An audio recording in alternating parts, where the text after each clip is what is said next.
So the question I want to ask tonight is, whose fault is it? And that's a question that a lot of us ask in different situations. Now, I'm going to refer to a portion of scripture, John chapter 9, verses 1 to 3. Jesus' disciples came to him because there was a blind man, they were meeting at a place and there was a blind man there who had been born blind. This guy must have been about 30 something or in his 40s, but he was born blind.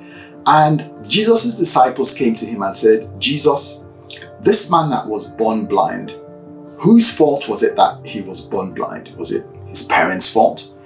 Was it this person's fault? And they asked that question because they genuinely wanted to know. And that's the same way that we ask questions as well. Whose fault is it that I'm in this situation that I'm in? Whose fault is it that, this happened to this person? Why did this happen? What's really going on here?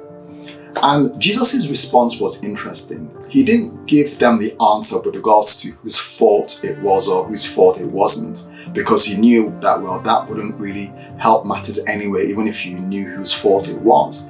And he made a point here that, look, the things that have happened to this man being born blind, God can still use it to his glory. God can still make something out of the life of this man, irrespective of how he found himself in this situation. Now, there's another portion of scripture that I want to refer to, Romans chapter 8 and verse 28. And what that portion of scripture says, paraphrasing, is that God can still make everything work out for good. So what that means is, it's not really whose fault it was or whose fault it wasn't. What matters is that whatever situation that you found yourself in at this point in time, Romans chapter 8 verse 28 says, God can still make something out of your life. God can still make something out of you, irrespective of where you are at the moment.